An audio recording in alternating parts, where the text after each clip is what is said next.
يا مساء الفل عليكم، حلقة جديدة من بودكاست الكتابة فكرة. الحلقة دي هنتكلم فيها عن السيزون الثالث من مسلسل سكويد جيم، وهنتكلم بصورة أكبر عن نهاية المسلسل ورسايله بحرية حرق.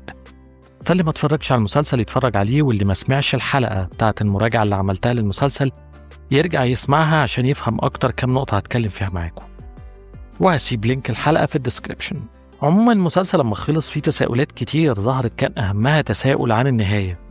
ليه كانت كده؟ وفي ناس ما كانتش عاجباهم النهاية. دي النقطة اللي هنختم بيها الحلقة، وكمان هنختم بالنقطة بتاعت الجملة الأخيرة للبطل. بس الأول خلينا نتكلم معاكم عن أول نقطة، وهي بداية السيزون الثالث لحد ما بنوصل للحظة اللي البطل فيها بيقتل دايهو، اللي هو الولد اللي قال إنه كان من البحرية، وكان وقت ما كانوا بيحاولوا يعملوا انقلاب انسحب وما جابش الذخيرة، وبقى في نظر البطل إنه هو ده المذنب والسبب في كل اللي حصل. النقطة دي كانت جدلية، وفي ناس كتير ما فهمتش البطل ليه كان حاطط الواد ده بتاع البحرية في دماغه ومشخصنها معاه، ليه كان عاوز يحاسبه على اللي حصل. اللي مش فاكر، هو كان المفروض هيرجع يجيب ذخيرة عشان الانقلاب ينجح، بس هو خاف ومرجعش، والنتيجة كانت موت كل اللي عملوا الانقلاب ده ما عدا البطل. هنا البطل حس بالذنب لأنه تسبب في موت صاحبه وفي موت ناس كتير، وكمان حس بالذنب إنه اتبع مبدأ الفرونتمان إنه لازم يحصل تضحية بناس عشان هدف أهم. هو حس إنه ضحى بيهم وفي الآخر ما نجحش الانقلاب، وده اتجسد من سكوته اللي فضل تقريبا حلقتين، وابتدى يتحول لشخصية مهزومة. كمان البطل ما بقاش يشارك في التصويت بتاع تكمل اللعبة ولا لأ، لأنه خلاص كان شاف إنه فشل في اللي كان راجع عشانه، إنه ينقذ الناس ويهزم اللعبة ويقنعهم إن الإنسانية هي اللي لازم تبقى هي الأساس. بس هو لقى إن ضعف النفس البشرية قدام الفلوس أو قدام الخوف من الديون خلى قائد اللعبة كان عنده حق. وهنا البطل حس بالهزيمة مرتين، وده خلاه فقد إيمانه بالقضية اللي كان متبنيها، إن البشر عندهم إنسانية ومش ممكن يستمر القتل علشان خاطر لعبة. وطبعا حط الواد بتاع البحرية في دماغه لأنه هو شاف إنه مسؤول معاه، خصوصا إنه لقاه مش حاسس بأي تأنيب ضمير وبياكل عادي، فحس إنه لازم يتحاسب على الذنب اللي عمله. النقطة دي الناس ما فهمتش سببها، بس دي كانت واحدة من رسائل المسلسل، إن الإنسان في وقت ما بيحس بالذنب بيدور على شماعة عشان يحاول يقلل إحساسه بالذنب، وده اللي البطل عمله. بس لما البطل قتله في اللعبة التانية والكلام السريع اللي دار بينهم، حس إنه هو برضه لسه مذنب، وكمان زاد عليه إحساس إنه بيفقد إنسانيته وبيقتل. وهنا شاف إنه بيتحول لشخص فاقد الإنسانية زي ما كان صاحب اللعبة بيقول، وده خلاه حاول ينتحر. واللي رجع البطل لحالته وإنسانيته هو الطفلة اللي اتولدت بنت اللاعبة 222، لما لقى إن الست طلبت منه يحمي اللاعبة رقم 222 وبنتها، حس إنه مسؤول عن روح جديدة، وروح نقية ما تلوثتش بالجشع أو ضعف النفس البشرية. وقتها لاقيه رجع لإنسانيته. وجود الطفلة دي كان له سببين. أول سبب إنه بيدعم رسالة المسلسل حوالين إن الإنسان بيتولد نقي. هي طفلة مش مدركة اللي بيحصل أصلا، بس ده المقصود، إن الإنسان في أصله بيبقى صفحة بيضة، والأحداث اللي بيتعرض لها هي اللي بتحوله لمسخ، زي كتير من اللي شاركوا في اللعبة، واللي هي شبه الحياة. مشاركتك في الحياة ممكن تخليك تتحول لمسخ لو سمحت لها إنها توسخك. أما تاني سبب إنها كانت رمز الأمل. وجودها كان معناه إن دايما مهما كانت كل حاجة سودة في برضو أمل. في الوقت اللي البطل كان حس خلاص إنه اتهزم وابتدى يفقد إنسانيته، نلاقي إن وجود الطفلة بيرجعه تاني للروح القتالية، إنه يحارب عشان ينقذ حد، حتى لو شخص واحد بس هو شايف إن في روح تستحق إنه ينقذها. وهو ده الأمل، إن في وسط كل ده بيكون في حاجة تخلينا نتمسك بالحياة زي ما حصل للبطل. وده يودينا لسؤال تاني، هو ليه البطل اللي رفض الفرصة اللي اداها له القائد إنه يقتل باقي اللعيبة عشان ينقذ نفسه وينقذ الطفلة؟ النقطة دي في ناس شافتها نقطة ضعف في السيناريو، بس دي واحدة من أقوى اللحظات اللي دعمت رسالة الإنسانية في المسلسل. زي ما قلت من شوية، وجود الطفلة رجع للبطل إنسانيته وإحساسه بقيمة الحياة، وده خلاه ما قدرش يقتل تاني لأن نفسه رجعت له. الوقت اللي فقد إنسانيته ورغبته في الحياة قتل، بس رجوع الإنسانية خلاه يرفض يقتل ناس نايمين حتى لو عارف إن ده هينقذه، وبيحاول إنه يتكلم معاهم عشان يسيبوا الطفلة عايشة، فبيحاول بطريقة الإنسانية مش بطريقة القتل. وده كان المقصود من النقطة دي بالذات. كل اللعيبة كانوا عاوزين يقتلوا الطفلة على أساس إن ملهاش أم ولا أب، ودي رحمة ليها. دي المبررات اللي بيزرعها الشيطان في نفس الإنسان عشان يرتكب أعمال شنيعة ويبقى شايف إن ده الخير والمصلحة، في حين إن البطل رفض، ورفض كمان يقتلهم. واتعمل مشهدين فلاش باك مهمين. الأولاني كان من السيزن الأول، في نهايته كان اتبقى البطل وراجل وبنت، والبنت دي كانت متصابة، وساعتها لما جه يقتل الراجل البنت قالت له لأ أنت مش من النوع ده من الأشخاص. ولما البطل افتكر البنت دي ابتدى يتراجع لأنه افتكر إنسانيته. أما المشهد التاني كان الفلاش باك بتاع القائد اللي كان في يوم من الأيام لاعب، ولما اتحط قدام نفس الاختيار قرر إنه يقتل.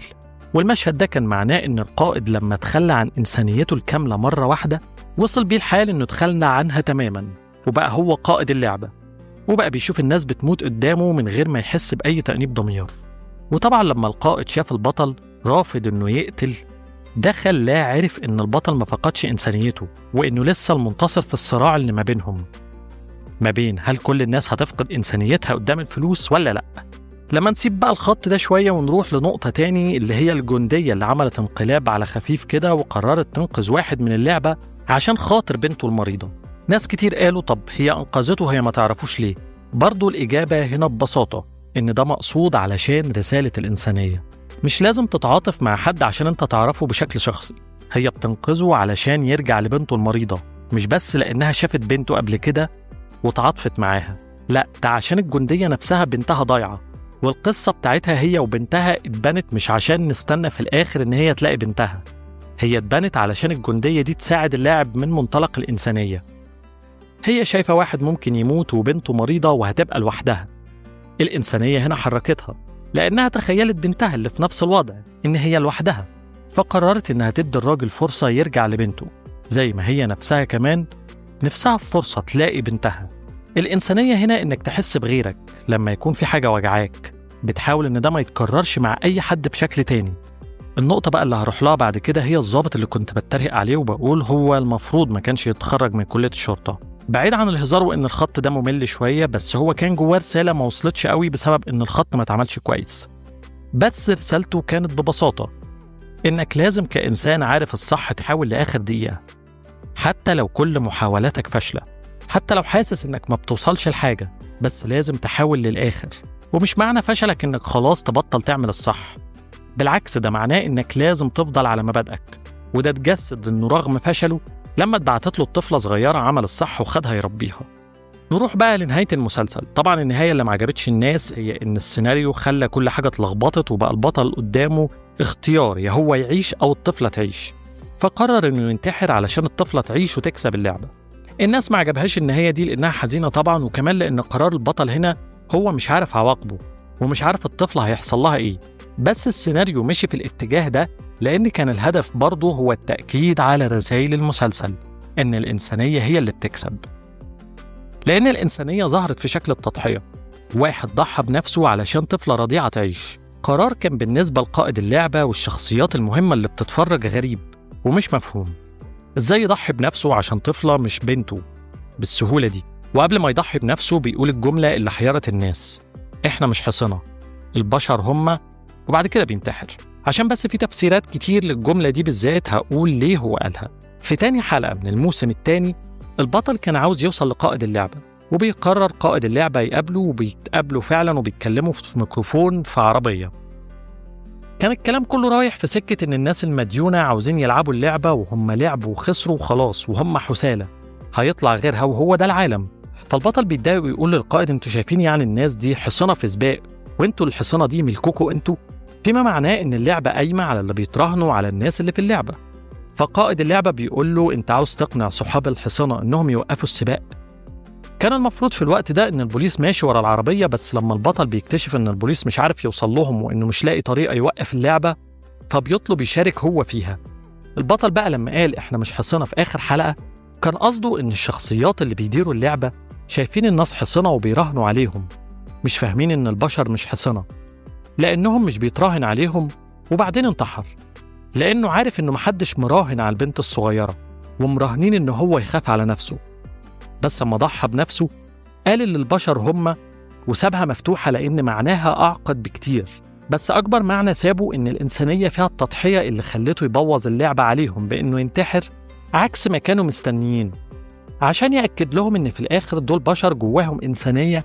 حتى لو ناس فقدت انسانيتها ففي ناس بتحافظ على الانسانية جواها. طبعا الناس هتقول طب ما اللعبة ما وقفتش حتى لو الرهان بتاعهم على البطل ما كسبش. بس هو هنا ما كانش بيوقف اللعبة، هو كان بيثبت إن أي حد هيحافظ على الإنسانية هيقدر يبوظ اللعبة.